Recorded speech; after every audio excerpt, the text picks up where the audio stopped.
Hey guys, Fred the Nerd here, and today we're going to be taking a look at the Jurassic World Rebirth Distortus Rex. More like Disappointing Rex, because this guy actually did nothing in the movie. I don't want to spoil anything in case anybody hasn't seen it yet, but unfortunately for us Distortus Rex fans, I was really hoping for this new mutant dinosaur to do something cool and be badass. Unfortunately, he only had one cool scene, and other than that, he was completely useless. It was the most disappointing thing I've seen. I keep getting cock-blocked, from movies that I really want to see and characters that I really want to see. I keep getting cock-blocked by modern movies. I think that's just how it is. But today, we're not going to be talking about the movie. We're going to be talking about the actual toy. I've been looking for this particular figure for quite some time now. And I finally picked it up a couple days ago before I went to saw the movie last night. And yeah, I really like this figure. But before we take a look at the actual figure itself, let's take a look at the box here. On the side of the box here, we got the Jurassic World Rebirth logo, and then we also got some, a render of what the Distortus Rex looks like. On the side of the box here, it does have some action and sound features. So yeah, and then you also got the nice kind of jungle view right there as well. Flip around to the back of the box. You got some more close-up shots of the Distortus Rex doing his action pose, and then you also got some, he's got some rage and roar and all that good stuff. But yeah, that's pretty much gonna do it for the box. So let's take a look at the actual figure. And here is the Distortus Rex, and the reason why we have a new background is mostly because this guy is stupid big. This guy is basically the same size as my cat. This thing is huge. And it couldn't even fit on my regular review table because of how long and big this guy is. So I had to go into my dad's review table right here, just so I can actually do this review proper, so I don't have to worry about how big the thing is and stuff like that. So, take a look at the actual detail of the figure here. The detail is very nice. This is by Mattel, and they've done some really great Jurassic toys from Jurassic World Fallen Kingdom. They've been doing some really good stuff with their dinosaurs lately, and this guy is no exception. This guy has some really great detail on here, from the different wrinkles of the skin. He's even got some bumps on the top of his head here. I also really like the paint that they used. It's basically all plastic. Everything's hard plastic here, except for the tip of the tail and some of the limbs and stuff like that. They're all kind of made out of soft rubber. But yeah, just the paint is really, really nice, from this really kind of dark, muddy brown, and then kind of going into this tan. And then on the other side, you also got this really nice white going on here with some more darker brown for the forearms here. Very nice. And then you can also see the lovely eye there with his little inner, with his mouth there, all that good stuff. Yeah, this guy just looks great. I really love how this guy looks. The design is awesome. The paint work and the sculpting work on this looks really nice. I wish that there was a little bit thing that I could have really liked. I wish this was a little bit more, darker, and had a lot more dry brushing going on this guy. Just to make the actual the wrinkles of the skin just to pop a lot more. Just to give it that a little bit more realism here. But this is a kid's toy, so I'm not really expecting, a whole lot of, paint work on this guy. I just really like the design. And also, speaking of a kid's toy, this guy definitely does not cost like a kid's toy. This guy had a hefty price attached to him. This guy was roughly about $80. But for the size and what you're getting, I think it's pretty worth it. I mean, I'm pretty sure I would like the price to go a little bit lower, just for the sake of my wallet, and for everybody's wallet, but, it's a price that I'm not too mad about. I think it would have been nice if it was $50 or $60, something around those lines. Not $80, but anyway, I digress. So, take a look at the tail here. You got some more kind of scars going on the tail there. Very, very nice. And then you also got the tail here, which is, rubberized and all that good stuff. A thing that a lot of people are complaining about from these modern Mattel dinosaur toys is that all the teeth and, horns and tusks and whatever they're making, they have rubberized teeth now. They're not just sculpted in teeth, mostly just to make sure that kids, don't accidentally, they don't chop their hands off or, cause bruises or whatever because kids are dumb and they don't know that pointy stuff is pointy and that it will hurt. So yeah, they have some rubberized teeth here.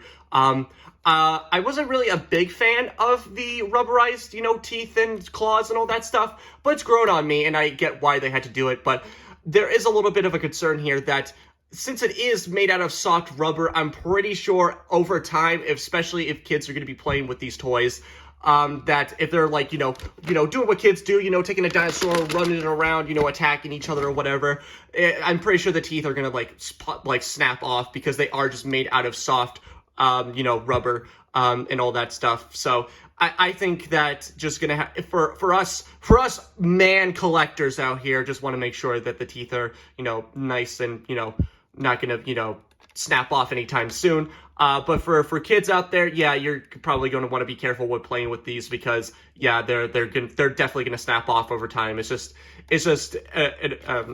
inevitable at this point. But yeah, the teeth look really nice. I actually really like how they kind of like actually overlap on each other. Very, very nice. Yeah, it just looks really cool. For articulation on this guy, before we get into the actual gimmick of this guy, for articulation for the main arms here, they can move. They can't rotate 360 degrees. At least this one can't. But it is on a ratchet joint here, so it can move up. And it can go down and all that stuff. And you do got the classic Mattel swivel feet there just to help with, standing it up or whatever. But yeah, of course, it just breaks the sculpt of the feet.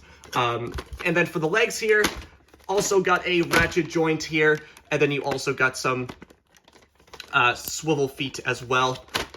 They can't really move back. They can move back pretty far. It just can't move up that far. It just kind of locks into place in its standard pose here.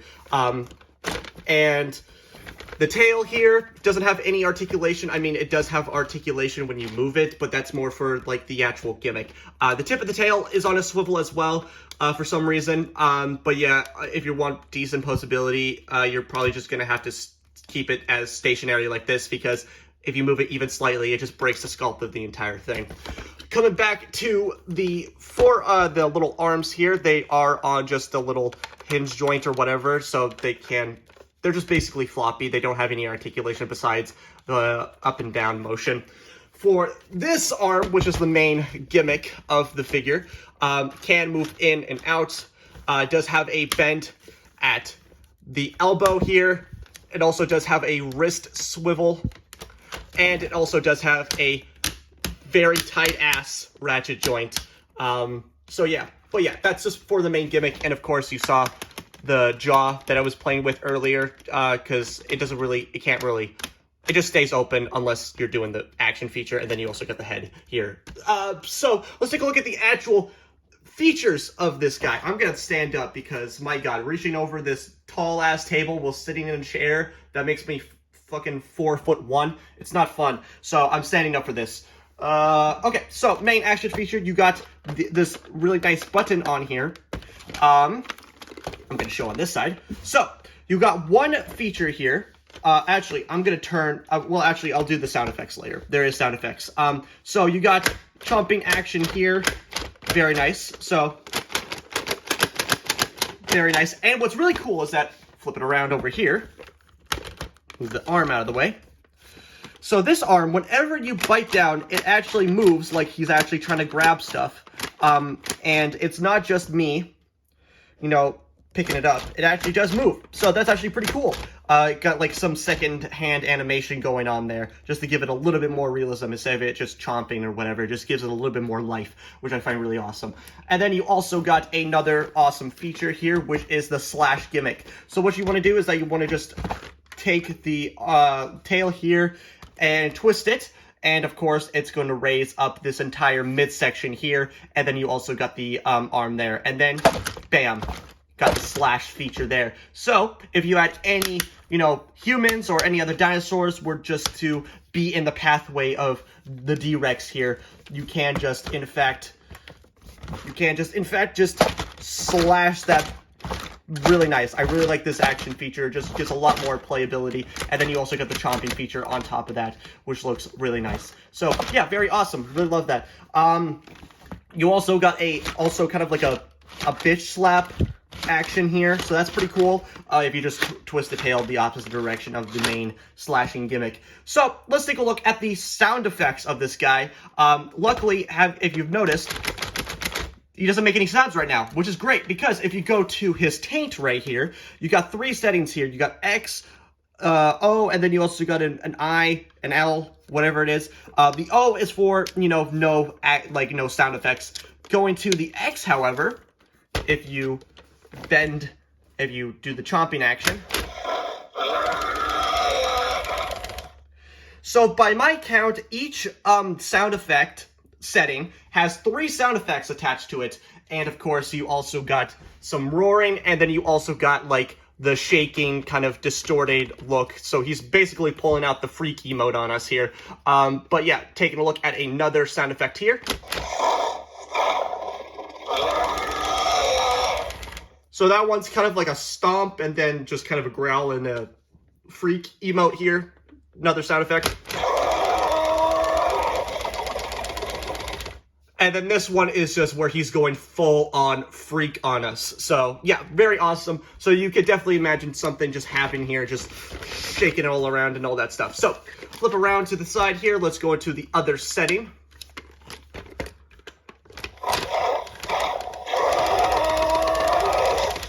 And now you got like some sniffing and then a growl and a freak emote. Got a longer kind of a shaking motion at the head here.